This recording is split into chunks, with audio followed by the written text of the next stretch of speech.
Hey there! Welcome back. You've been diving deep into marriage and family, giving us a real mix. Philosophy, sociology, even some Korean marriage traditions. Yeah, It's got me thinking, with all the changes happening today, how can marriage thrive? Maybe this deep dive can shed some light on that. it's a great question. The sources you've provided offer some interesting perspectives.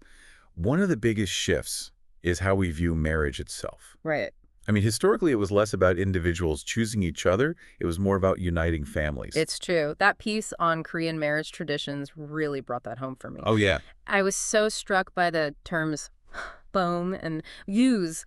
They highlight these distinct historical periods, how Buddhist and Confucian influences merged over time. So it literally means going to the wife's family, which was common during the Goryeo period, when Buddhism held more sway. Then during the Joseon dynasty, Confucianism took over. Yeah. Then the term "yu" became more common, which is going to the husband's family. It makes you wonder how much our own backgrounds, even ones we're not totally aware of, shape our ideas about marriage. Absolutely. It's easy to forget that cultural context. This shift from families marrying to individuals marrying is crucial for understanding how marriage has evolved. Yeah. We just take for granted that love is a reason to marry. Right. But that's a relatively recent development, Really? maybe only about 150 years. That's where things get interesting for me. If marriage isn't about family alliances or, economic stability anymore, shouldn't love be easier to find? You'd think people would be falling in love left and right.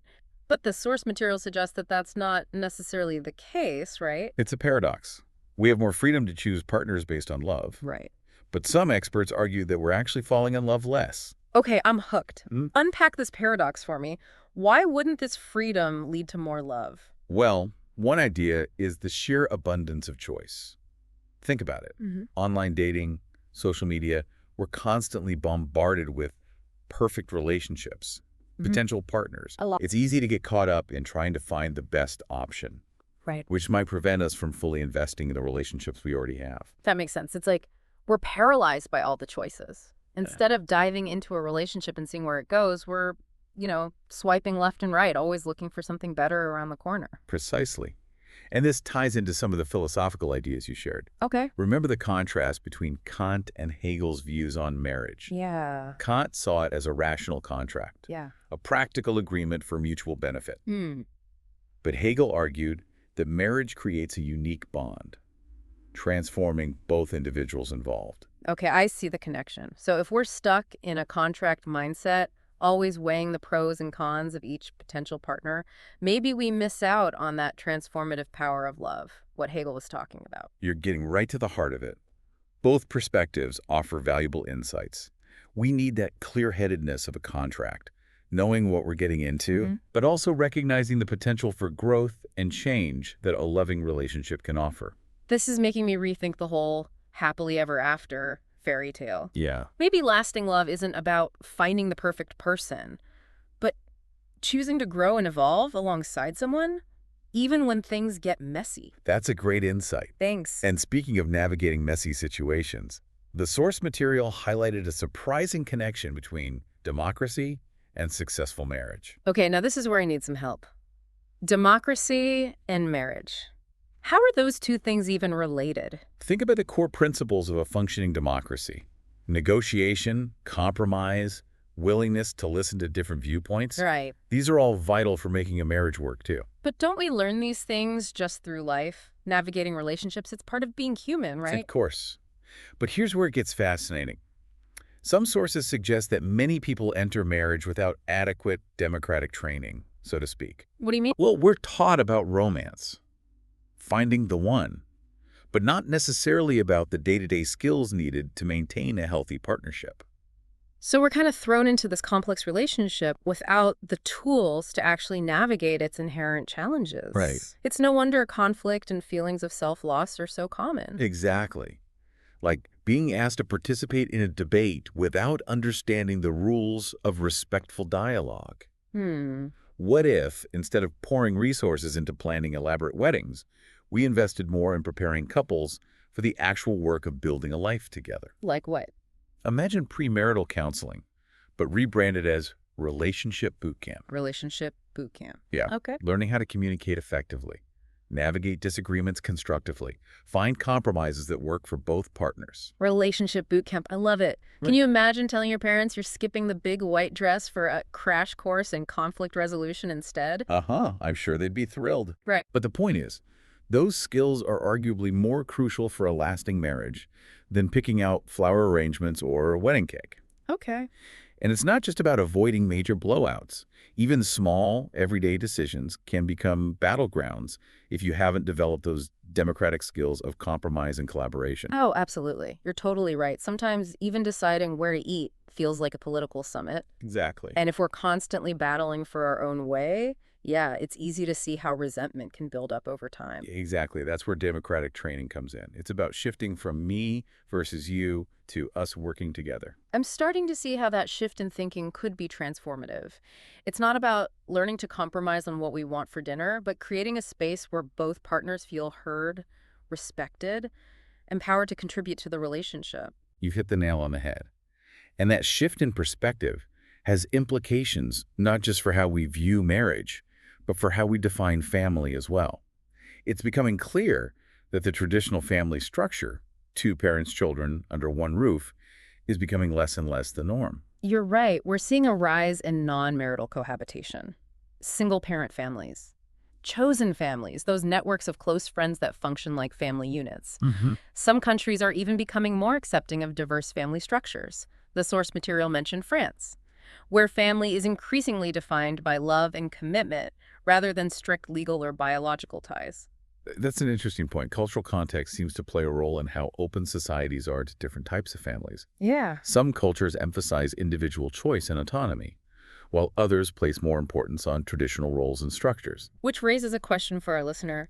Does this shift challenge your own assumptions about what constitutes a family? Are you open to expanding your definition beyond the traditional model? I know I'm feeling a shift in my own thinking about it.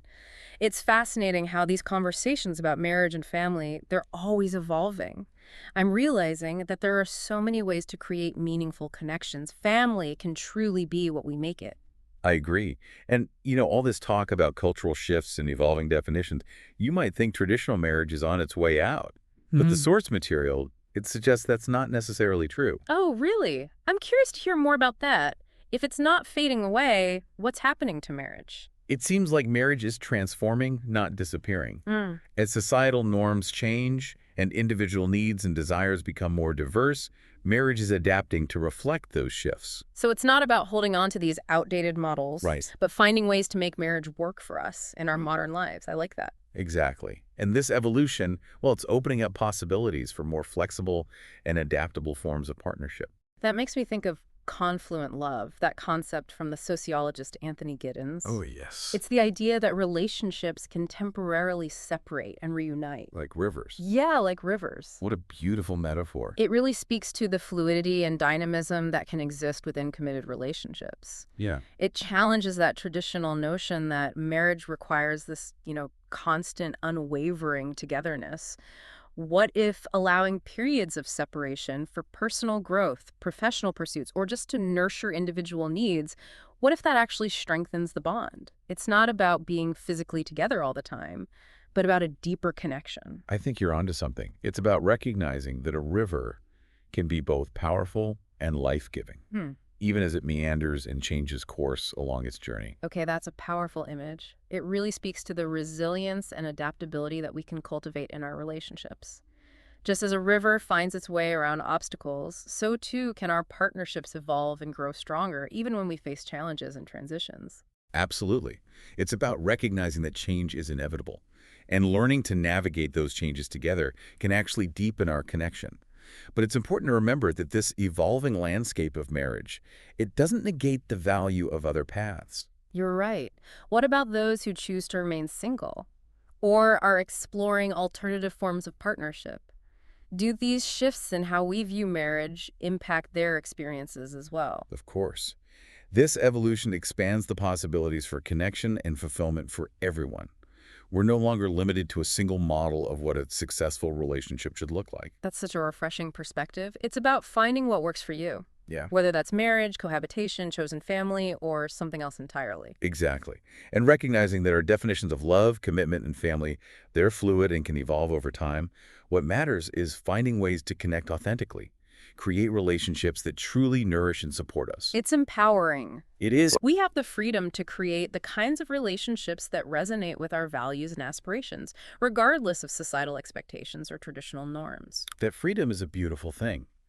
But it comes with a responsibility, too. Oh, yeah. To be mindful, intentional, and compassionate in how we approach our relationships. You're so right. This makes me wonder, how do we cultivate those qualities, especially in a world that often feels so focused on individual needs and desires? That's a great question. One of the things that stood out in the source material was the emphasis on sensory connection in a marriage. Okay. It's easy to overlook, but it's something we can all benefit from exploring. Okay, this is intriguing. I have to admit, I hadn't really considered the role of our senses in building lasting partnerships.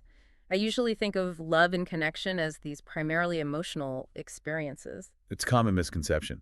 We tend to prioritize the visual, how someone looks, how they dress, but neglecting the other senses can actually limit our experience of intimacy. That's fascinating. Tell me more. What kind of impact do these other senses have on our relationships? Well, think about touch, for instance. Physical touch, like holding hands or cuddling. It releases oxytocin, which is often called the bonding hormone. It strengthens those feelings of connection and trust. So it's not just about feeling good, it's actually having a physiological impact on our brains and bodies. I remember reading that observation about hand-holding being more common among couples in Europe. It made me wonder if there's something we're missing in our visually dominated culture. That's a great observation. And it's not just touch. Think about the role of smell. We all have these unique scents that can evoke powerful memories and emotions. Sharing those scents with a partner, whether through cuddling, cooking together, or simply being in close proximity, can create a deep sense of familiarity and comfort. It's like building a shared sensory language, only the two of you understand. I'm starting to see how powerful these seemingly small gestures can be. Exactly. And let's not forget about sound. The sound of a loved one's voice, their laughter, the way they breathe. These can all be incredibly soothing and reassuring. So much of our communication is nonverbal.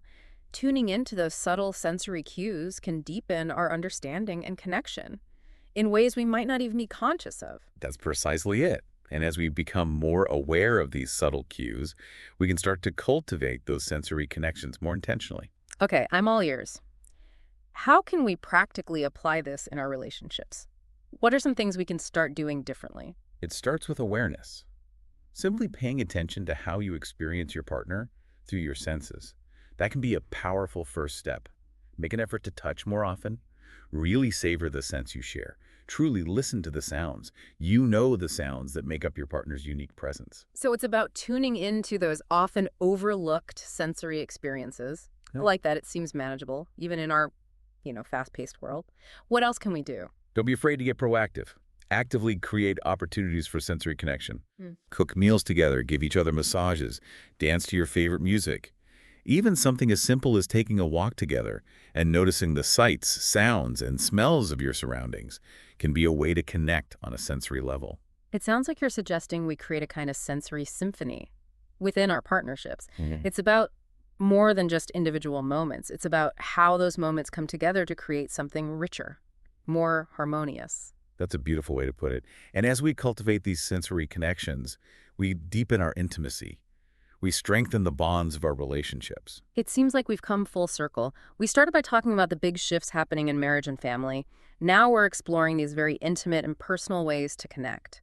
It highlights how important it is to find balance, right? To embrace the changes while also nurturing those core elements of connection. You've hit the nail on the head. And remember, even as we navigate these shifting landscapes, those core skills we talked about earlier, communication, compromise, empathy, they remain essential. Right.